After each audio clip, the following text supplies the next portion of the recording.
I'm actually, I was actually looking forward to this. I was really excited. Oh, nice.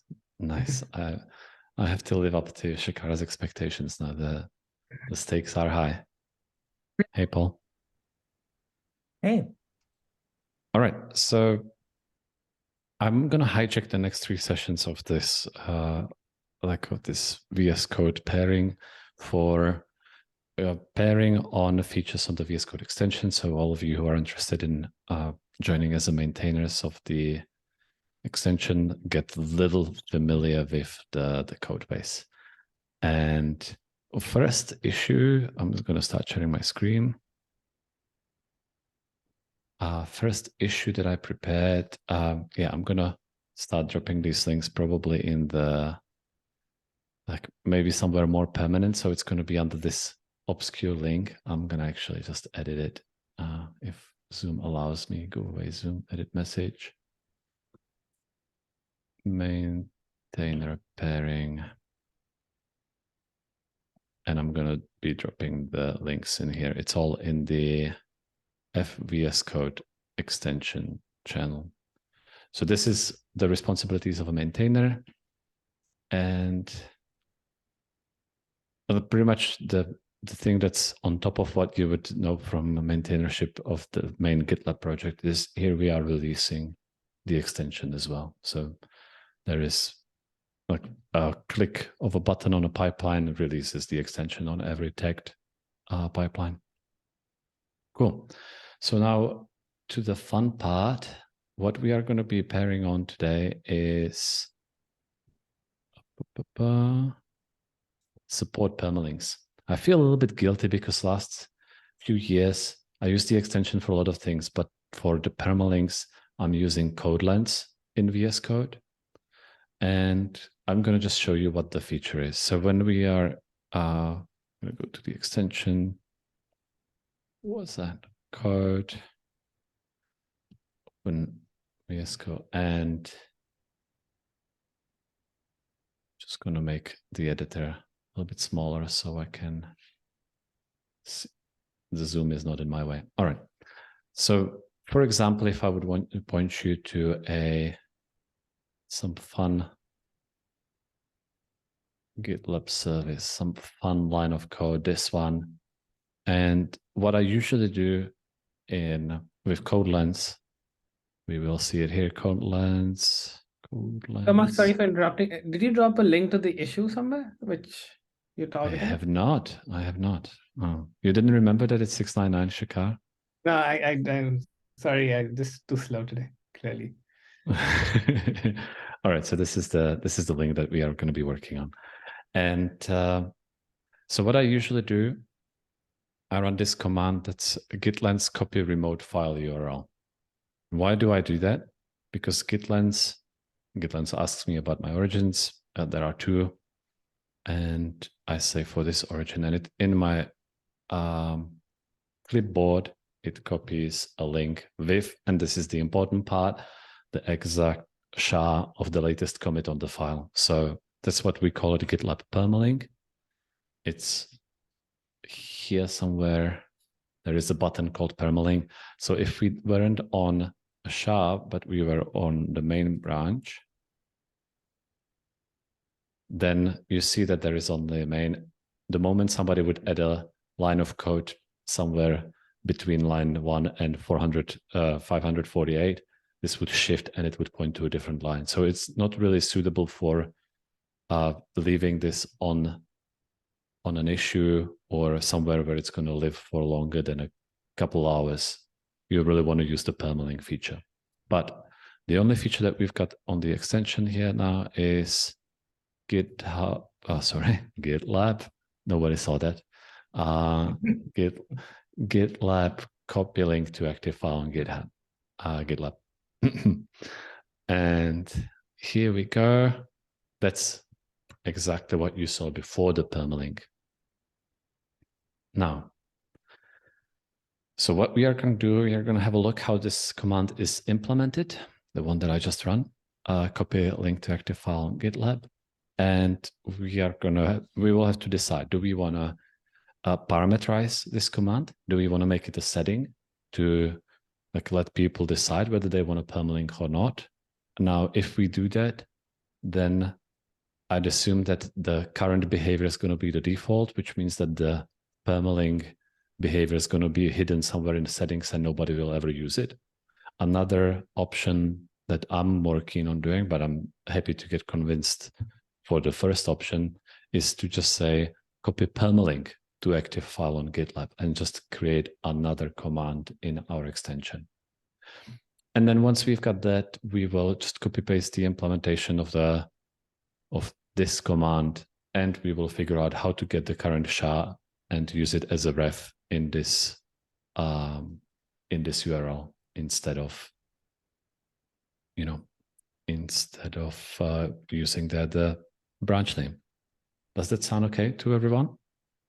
So we want to create, so the decision's already been taken to use a separate command instead of just adding options to the existing command. Is that correct? No. I don't think I mentioned it anywhere here, but okay. It's up to us. It's up to us. It's the one thing that there is not that much like a UX strong hand over the extension. Most of the things we can like decide and maybe just ping UX like this is what we've done, but we don't have to get prior approval. At least that's not what we've been doing for the last few years. It's up to us really whether we want to create a setting for it or a new command. And I would have a slight preference for a new command because the setting's going to be like the discoverability of setting is slower. Like my problem, it will solve regardless because I'm going to set the setting and then I'm going to forget about it and it's going to work for me the way I want. But like a person new to the extension, I don't know whether they will ever try to change the setting. I could see. Oh, we're going to say Shkar? No, go ahead. Go ahead, Paul. I was saying that I could see it being beneficial to have both because I know sometimes people don't want to use the permalink because you want to link to the single source of truth for something like here's a doc. And so I can see why sometimes permalink is more preferable and sometimes the more live link is preferable. I like the separate command, but so maybe we could do that first, or maybe we can iterate towards two commands. The discussion whether it, like the configuration, is whether it goes to the ref or the SHA. Mm-hmm. So the git link plugin, which is in JetBrains, like I really like it. I think everyone likes it, and it always just goes to the permalink. And it's like if you want it to be on a branch, you can change it. But for most people, that's a fine default behavior. Like I want this version of the file. There's always going to be that version. And if I want it to be on a branch floating, I can. That would be my preference as well, except for that would introduce a breaking change to the extension at the moment. People are already using the, excuse me, people are already using the one with a branch name in it. And we would now change it so they get the ref. I don't know whether that's an issue. Is it really a breaking change? That's sort of in the gray area between breaking and new behavior. Yeah, well, to Chad's point, like Chad, that's a good point. I think GitLens does the same thing. It's always doing the permalink. Yeah, so GitLens does the permalink, yeah. And that's probably what users expect. And so yeah, maybe we should just lean on that and see how it goes. Yeah, as we saw here, it's not that hard to change it to the to the main branch if we want to. And I think that Paul's use case is a valid one. If you wanna, you wouldn't really need the line number, but sometimes you might want to just point to a file. Like I'll open this architecture MD, and here I would like to do copy a link to active file GitLab, and then here when I'm pasting it to someone, I'm just gonna remove the line number and say this is always going to be the latest architecture. But I can totally do the like a drop down switch, which is probably anyway, I'm going to be so used to using the permalink that that's what I'm going to end up doing because I use the permalink 99.9% of time. So let's do a breaking change. Everyone in favor? Let's do it. So are we still going to have a setting that would we could flip it back to the old version? I think if that's desired after the case, because I think we can have a pretty strong case that we can lean towards convention and simplicity, that most developers are wanting the permalink based on prior art and this issue. And so if I think after the case, if users come, somebody like, comes back and say, hate yeah, this, we can measure if that's, we can create a setting for them. yeah. Can I ask you an edge case question, Tomas? Yes, please.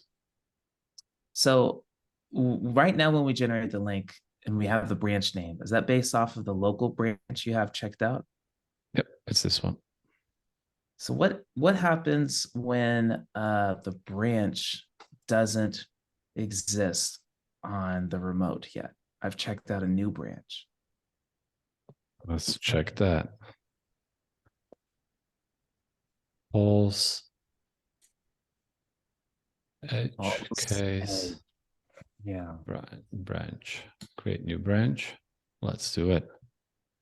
Copy active link to this architecture file. Files edge case Brad. Brah. Yeah. Man, the edge case, so cool. brah. Yeah. Brah. Yeah, so this is a tough problem, and I don't think GitLab solves this problem either. I think GitLab runs into it as well. Ooh, only if I edit commit, like if I would on this branch now. Oh, this right. Bra. If on this bra I add a commit here, bra, and I'm gonna commit this bra, and now I'm gonna point to it with git lens. Then I assume that it's not solved problem. How would they solve it? Like, doesn't make sense that they would. Right. They would be able to solve this. But the other line would be okay, right? Or is it all lines in that file now? It's gonna. I think that, like, now we will see what I was really interested to find out. Does it use the latest commit on the file? Yeah. Or like, actually here we won't see it because on this file it's identical, the latest commit of the repository and the latest commit that changed that file. But on other file we will be able to see it. So let's start it here. Here it won't, like, I'm sure that this will fail exactly the same way. So like if you have visibility, you could take it from the remote tracking branch, because that SHA presumably has to be there. Yeah, like that's complicated. Like you could. I'm just not very keen on like doing that. I removed all the mentions of the tracking branches from our extension years ago, and my life was better since. Yeah, I mean, I think it's an edge case. It's only when you've made something and not pushed it. So. Right. And so now, with your permission, sorry, Paul, I'm just going to test whether it will work. So now we will get the answer to the question: does git lens take the SHA from like a git log of that file, or does it just simply use the head of the repository? I honestly hope that it's the head of the repository, because that's how I plan to implement it. It's going to be simpler. I don't think we have a existing logic that would give us the latest like a commit for that particular file. No, it's smart. Okay, so that's that. Now we know what we are implementing. Okay, just as an extension of that, what if you are at a line which has not yet been pushed to remote? Like this has what, 59 lines? Let's add 4-5 lines at the end. And if you copy the link over I think we already validated that here in this Git service. Like the moment you commit into that. Ah, sorry, you mean like when it's not pushed? Yeah. Like this? Yeah. Oh, like it's not committed? Yep. Yeah, let's see. I think it does this like zero commit. It does a weird thing too. Yeah, so it points to that line that doesn't exist. Oh, how interesting. So it's just, but I like that. I like that. That's odd, right? Because as soon as you push it, that SHA will change, and that SHA will never be valid. That's actually true. I mean, that link. It won't be, but if you're kind of sharing permalinks to files that are not versioned anywhere, you are asking for it. But it's It's an edge case. I understand. Yeah, you got to check your links. I like Thomas's response. You're like, you're asking for it. You better take care of this. Yeah. I think for the first iteration, we can assume that user has actually pushed the changes and it's actually exist on the branch. Yeah. So let's now start with changing the command. So it takes, instead of the branch, it takes the ref of the repository. That's going to be the first commit. And then we can optimize it and get the latest commit that touched the file that you are in and generate permalink from that commit. How does that sound? That sounds like a good idea. Yeah, so that's an iteration, right? So we're saying that just to, so we're getting the latest commit, and we're just going to use that, and then eventually we'll use the latest commit that touched that line, right? Yes, touch that file. Touch file, that file. sorry. So because I think that getting repository head is going to be trivial compared to getting the commit that touched the file latest, and so I would start with the repository head that's going to be changed for a few minutes, and then we can move on in the next commit. So I'm just gonna here. This is say this. Remove that. Discard changes. Switch back to main, and now we will check out 699 permalink branch.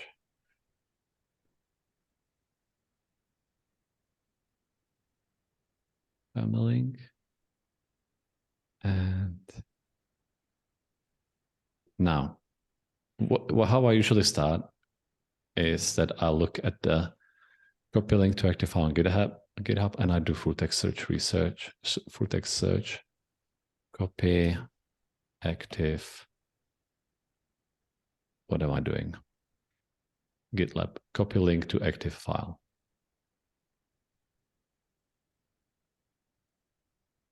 Link to active file. Now all the commands are defined in package.json in this contributions sections. That's where you can contribute commands. All this, like mentioning this panel, the issues and merge request, and for current branch, that would be somewhere below the commands, menus. But here, issues and merge requests. That's this one, and then for current branch, that's this one. So a lot of things that configuration, welcome views, a lot of things that the extension exposes to the VS Code users is defined in package.json, which is pain. It's not like it is a, like I understand that they wanted to have some manifest that would define what the extension does, but it makes it hard to, for example, we have a test here. I'm just going to quickly show you. It's going to be command names test, and that actually opens the package.json, goes to the contributes commands, and then has to validate that the commands that we are defining in our in the like a list of mappings of our constant to a name that's used in package.json. The test has to go through the package.json and validate that all these have a matching entry there, because it was happening in the past that you would forget to remove it from package.json or from here. So that's the test for if there was some smarter way to contribute these commands, we wouldn't have to have this test. So now we know that we are looking for this command.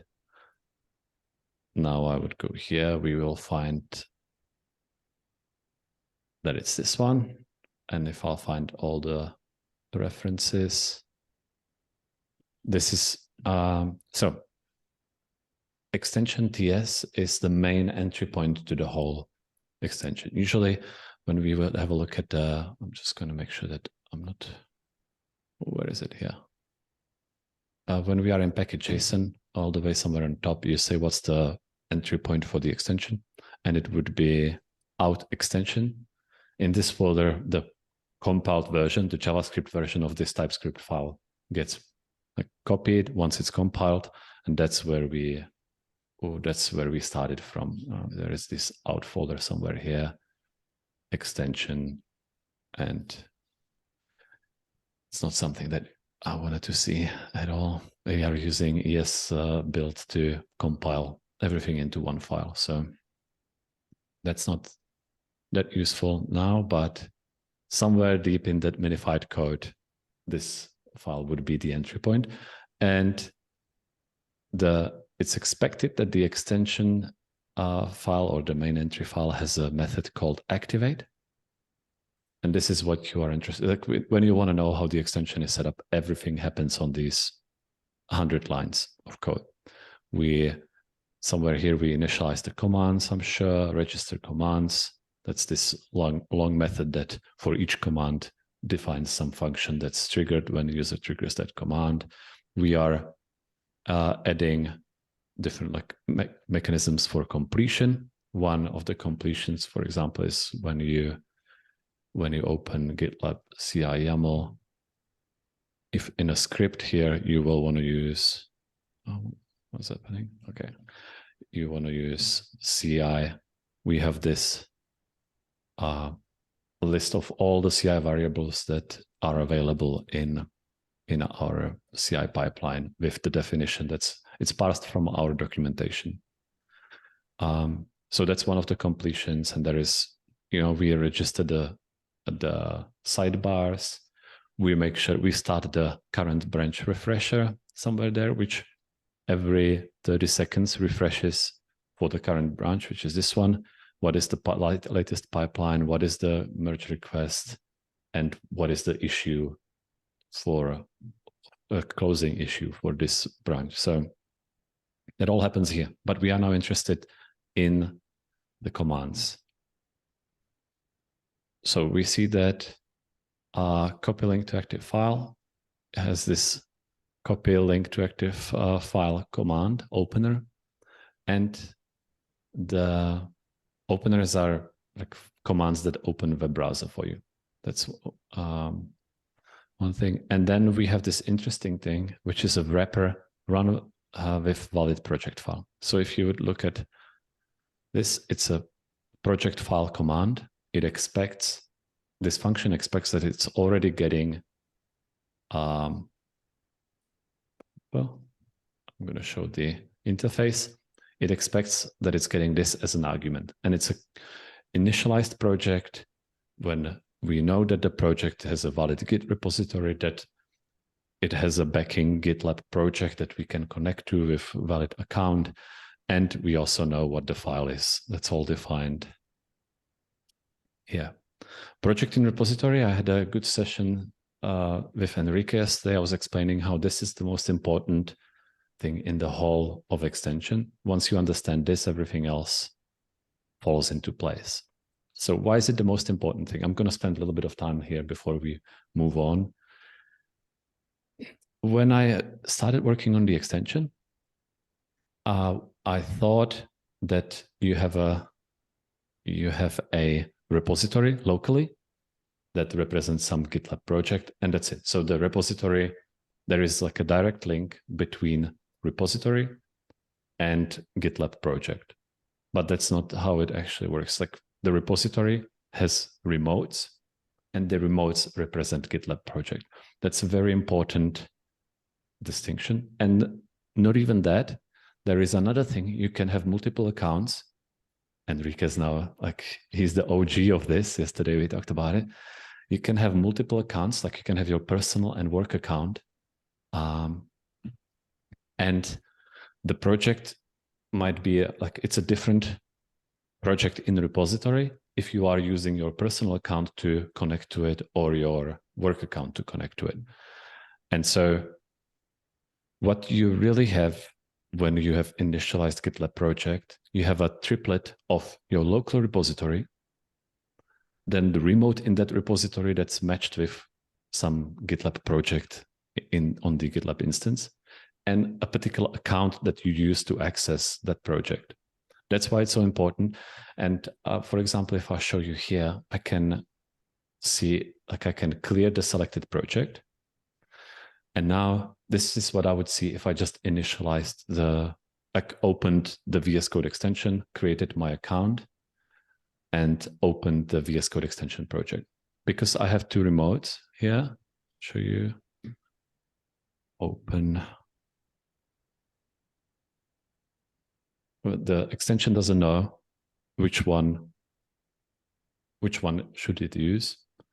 And because my account, the account here, if I'll do a remove account from VS Code, this is the only account that I've got there, the Vic Thomas work account. It's got access to both of these.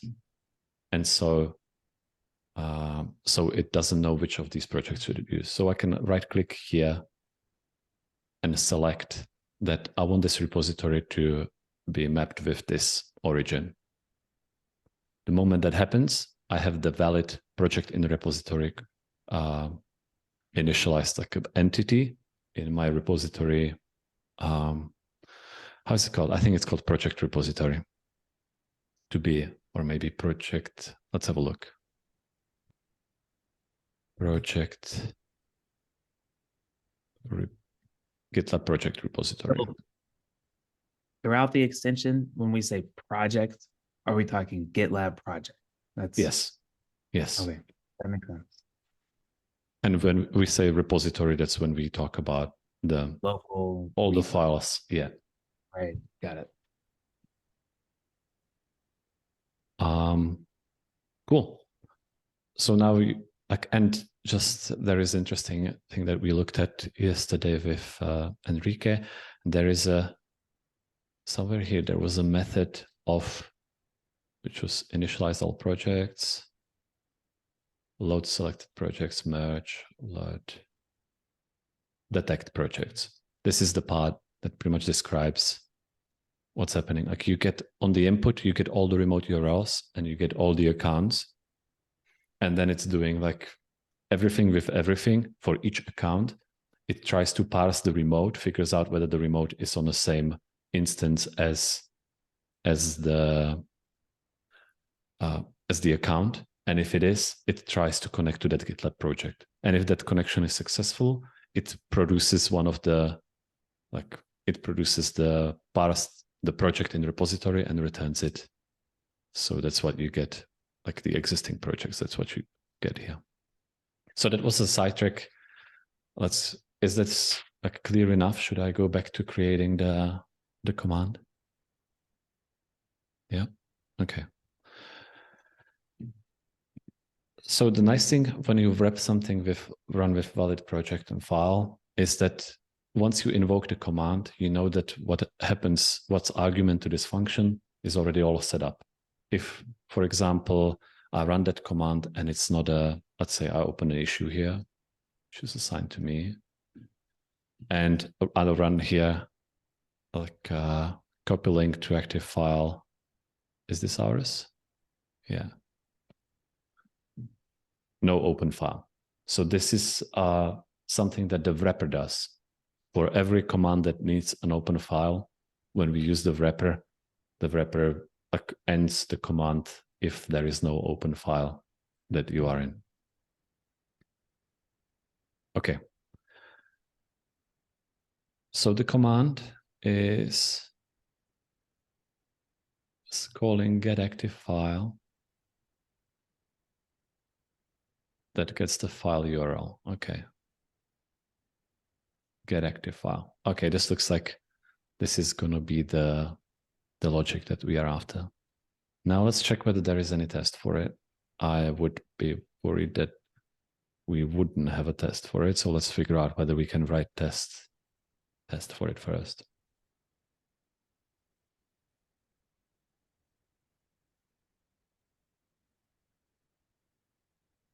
I'm just going to copy. And you're right, Vishal just left a comment about project and repository relationship in GitLab. And it's actually because there's a 1 to optional between project and repository, which is, I don't know, weird. It's a very weird situation when a project doesn't have repositories. And very often when we develop things, we incorrectly assume that project will be not nully. Yeah. I just learned that you can have a project which does not have a repository but has a wiki. Yeah, that sounds a problem. It's funny. Yeah. One thing I was thinking about with highlighting about the commands and the wrapper you have, which I think is really cool. The commands you register with VS Code, if you want a user to be able to execute them, they can't have arguments. That's hence the wrapper supplying the state is really helpful. But yes, have new commands. If you put an argument in there, they won't be able to execute it, or the argument will be false. Yeah. Yes. Yeah, you cannot. But the thing is, with the commands that you execute from command palette, you don't have arguments. Right. It's different with commands. If, for example, I'm gonna say here all project merge requests, and I don't know whether I can I think that once this opens and I would click on one of the items, one of the files that have been changed, that triggers a command. And that has an argument. It's got the previous and like the old and new version URIs in it. And that argument wouldn't work with whatever we are doing there with the preparing the project and file. Right. But those are like commands that you don't necessarily specify in the contribution. You do. Maybe you don't have to.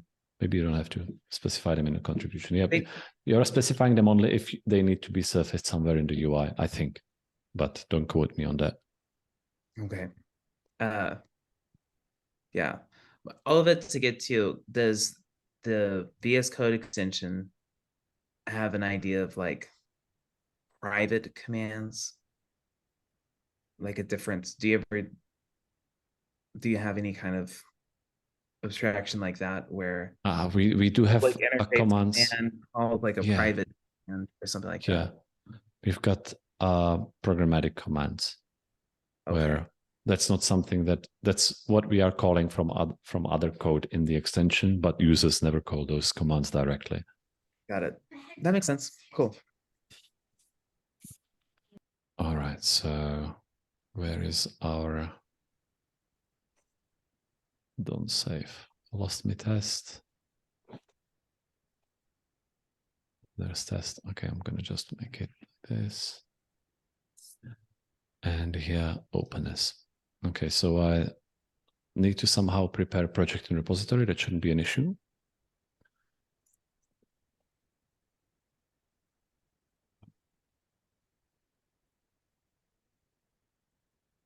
Project in repository. We've got these test util entities. That should work, but we also need active editor. And I wonder whether we have active editor anywhere in the test. So, and we'll look somewhere here.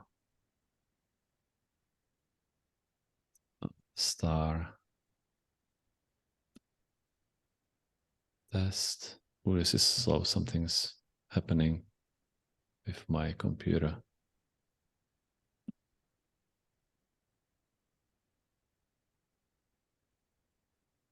Oh, that's what?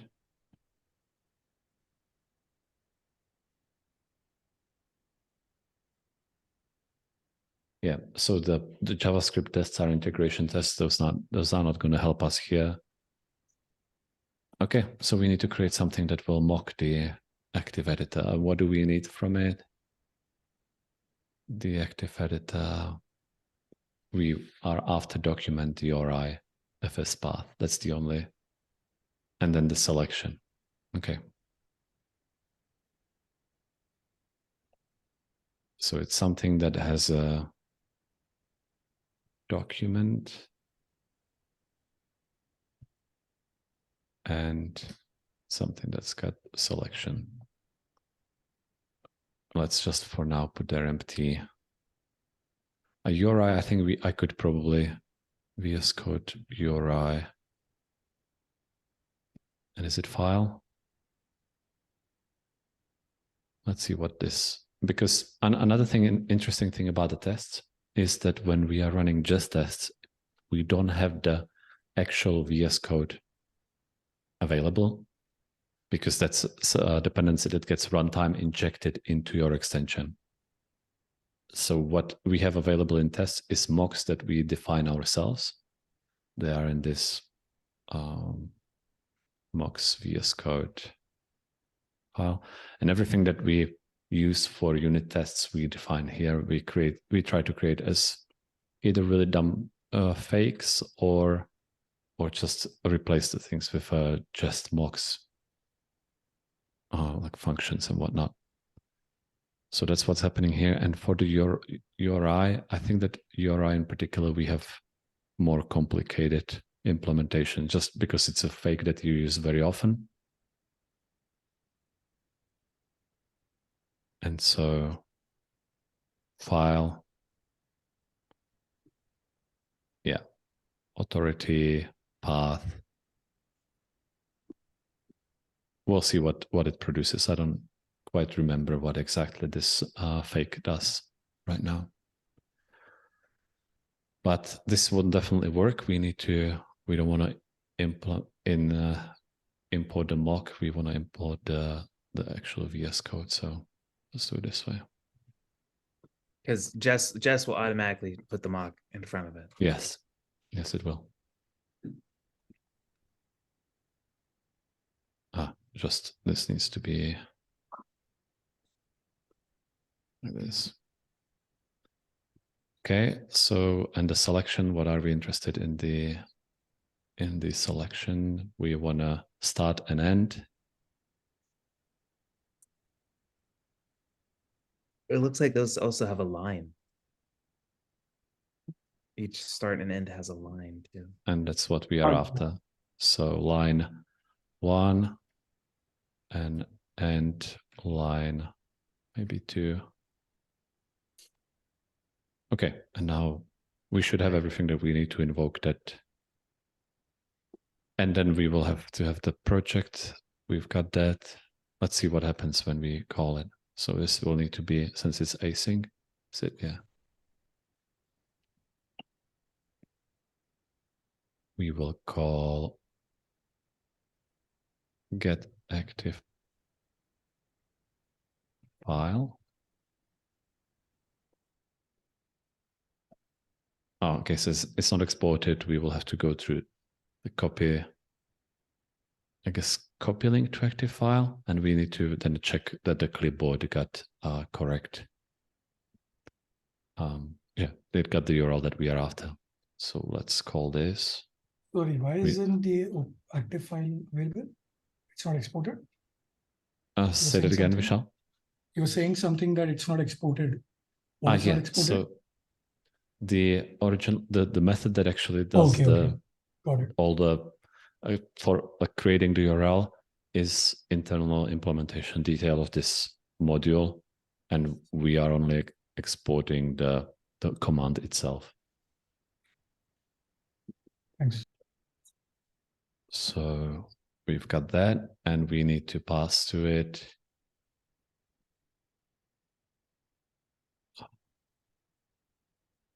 project in repository and active editor. Why am I? All right. Project in repository. I don't know whether we probably don't need this. No. And after this, we would expect that where are we? I'm just going to go back to, we would expect that VS Code env clipboard was called, write text was called data file URL. Now let's check in the VS Code mocks with the env clipboard is already, okay, so in env we have only URI scheme, and so we want to introduce here another mock called clipboard, and that will have a write text which is going to be a just mock.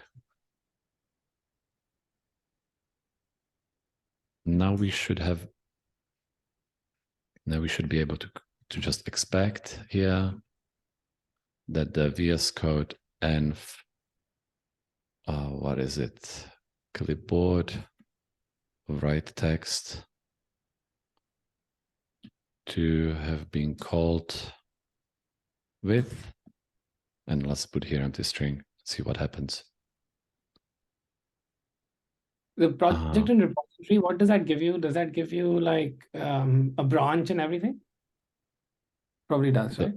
Yeah, the project and repository gives you the pointer. So because we don't just have the repository, but we have the triplet of like the remote, I think maybe just like the repository, but also the remote that's in there, it's important. And then URL entry. Funnily enough, when you see these, you can have a different fetch and push URLs. And so what we are keeping in this pointer is also what is the type of the entry, whether it's for fetch and push. Because if you have one origin that has multiple URLs, it can still result in multiple projects. And we are just tracking exactly where that project came from. So it does. But we will see what we can do with the Git repository later, whether the mocks that we have present already are strong enough to give us the head SHA first and then like give us the commit for the file. I assume that we will have to do some mocking there as well. That's exactly my question. Yeah. Okay, makes sense.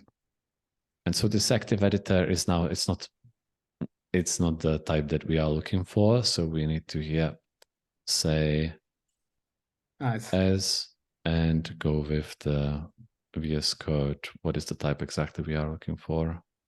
Text editor. That's the one. And of course, as unknown as it, like TypeScript is too smart. It knows that you can't type it as text editor because it doesn't have all the things that it should have. And so you first need to like drop the type information and then put this here. What sometimes I do, and I'm not sure whether it will make any sense here, if I know that the parts that I'm giving it are have the correct type. So let's say there is a mock of something that has 100 properties and I only need 3, but I know that those are correctly typed and I won't have to do any like type assertions in them. I would define this as a partial of the VS Code text editor. And that will at least validate that all the properties that I've put here, maybe let's see how it works without this.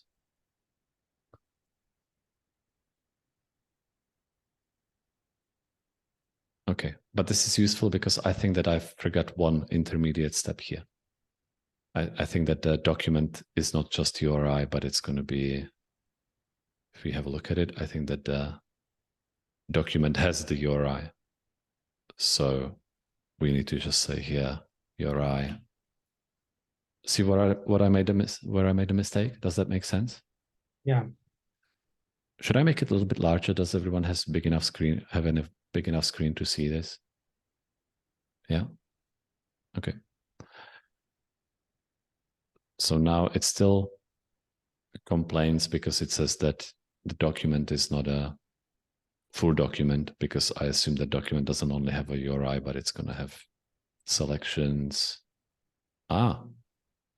So that's another mistake. It's not, the document has the selection.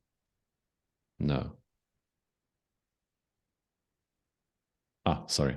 Here we go. I was just still looking at the definition of the text editor. Now, when I'm looking at the definition of the text document, it's got the URI, but it's also got the file name, is untitled. That's probably for when I create a brand new tab just with Command N like this, and so on and so on. And I don't want to mock all of those. So the partial here is not too useful, even though now it discovered that I made mistake, but I'm going to remove it and just type it as a, yeah. We could type assert the rest also as partials, and so we could say partial document and partial selection, you think? Or no? We would have to say here that we would have to create some crazy TypeScript magic saying that this is partial of text editor, but we are removing the document part and saying that it's a partial of the document. Yeah. You know what I mean? Like we would have to do something like, what is it? I can't even remember the type definition. Like you can in type say that this is the type except for few properties, and then you unify, like you do a union In type, and say, yeah, I'm not gonna go there. Haven't been in a TypeScript line for a long time, and this would be the rest of the session for me to try to craft that monstrosity. Is it not, sorry, I had to a second, but it doesn't like you calling the function because active editor doesn't provide everything of the type. Yes, so I need to, in this primitive mock, or in this primitive mock, I need to just pretend that I love the as unknown as a text editor. I don't know what this is. It's a text editor. Yeah, I mean, we in the WebID project, when we run into mocking issues of large VS Code objects, I just create a separate file and just mock the whole type out, you know? Just so that we have one mock type to use anytime we need an active editor. Yeah, that's what I'll do in plenty of places. Like here, when as I was showing before, the URI here is like made into a fake. Right. Yep. But here, like we can refactor it once it starts doing something that we want it to do. I usually prefer to go with like this rather than mocking, than creating a mock and saying I expect that this function is called and this we return. But is that what you meant, Paul, or what exactly? No, I guess I just create one big fake implementation of the VS Code implemented interface. Yeah. So yeah. Stub it with all the values, so then I can just overwrite it with values whenever I need to. But I think we should join forces. We still create it. Yeah, go.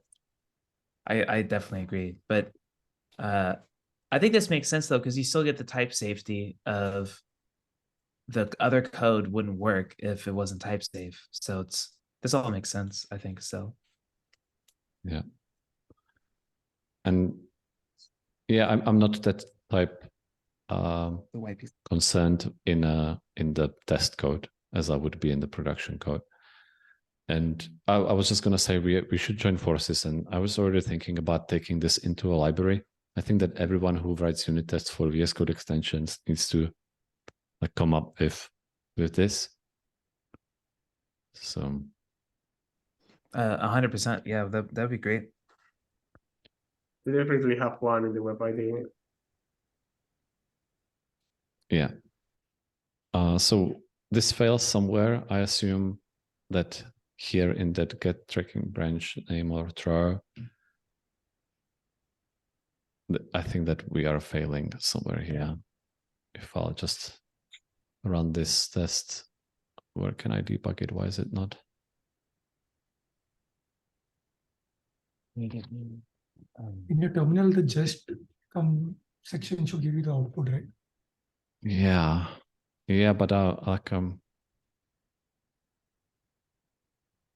it's coming from here. Yes, I was hoping that I would like. Usually, I have a button here. That's how comfortable I get with VS Code. Like I don't even know how the button gets there, but I think that the just extension somehow puts a button in there, and now it's not there. I don't know, to debug the particular test case.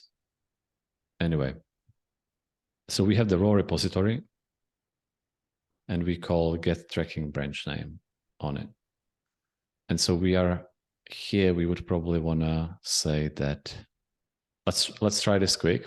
It's just find the raw repository within this project in repository and like set this state on it. And if that's not going to work, we can, I don't know, we can, for example, mock this and say, every time somebody calls get tracking branch name, we are going to return main. And then we don't need to deal with the inner part. But if providing the data that this function needs is relatively simple, I always prefer doing that over mocking it, especially when we are like stubbing or providing data for the raw repository, which is the type of VS Code Git extension repository that never changes. Like we don't have to be worried about like going and providing data there like 3 levels deep, because that's like a, if they change that API, they are going to bring break every extension that's dependent on their Git. So let's try that. Let's see. So we would want to probably say that the project in repository is a project in repository, but repository. I think that because I didn't say that it's,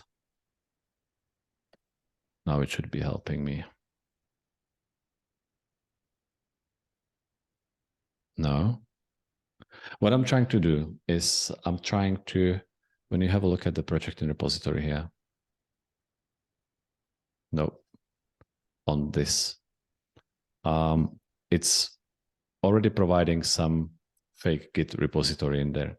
Now, if I started messing with this particular repository, I think you have to go to pointer. You have to go to pointer and then repository, right? Yeah, true. Okay, so that's where I was making the mistake. Thank you. But what am I trying to do is I'm trying to copy this object, so I'm not changing the one fixture that the whole test suite is using. And I want this to be like immutable from my perspective. So I'm just copying the values that I'm not changing, and the one that I'm changing I need to replace. So then here I'm going to say pointer. Thanks, Shikha. And in the pointer, I'm just going to say project. Copy pointer. Project in repository pointer, but the repository is, and here I'm just going to copy whatever we have here.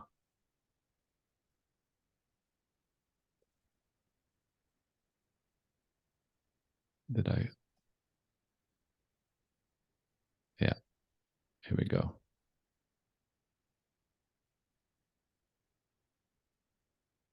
Okay, let's see do if we use Lodash in the extension? No, I don't think we do. Okay.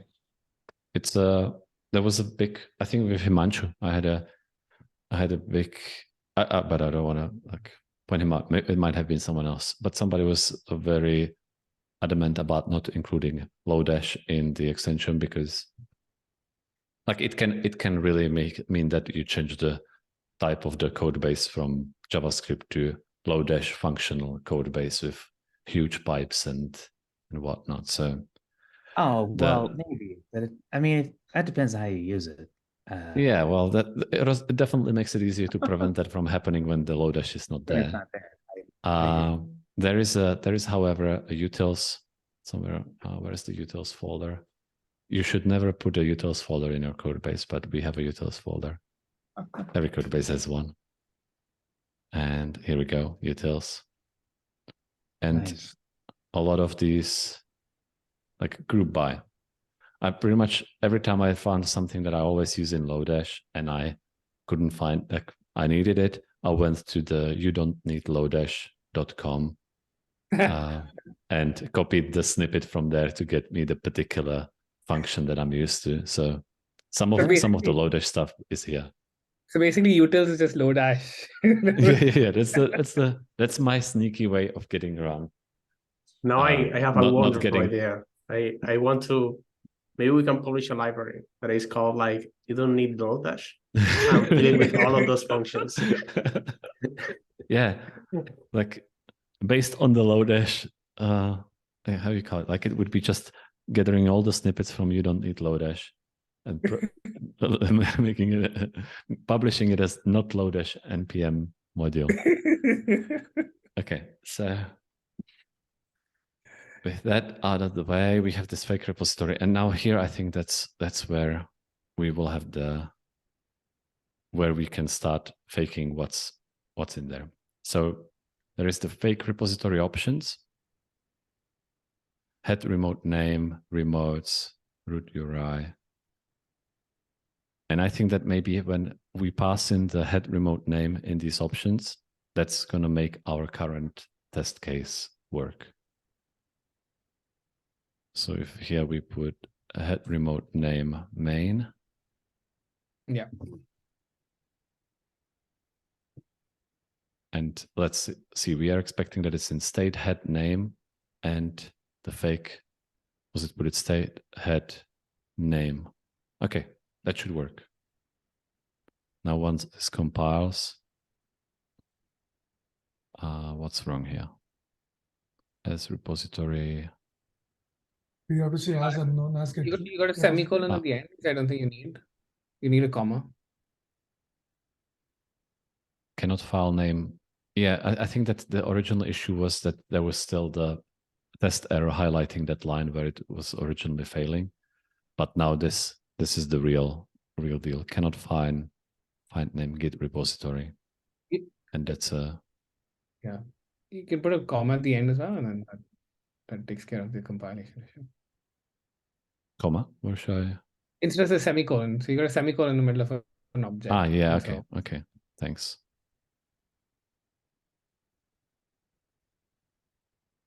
Here is assigned, but value is never used. Okay, that's expected. Project in repository. Let's see what happens now.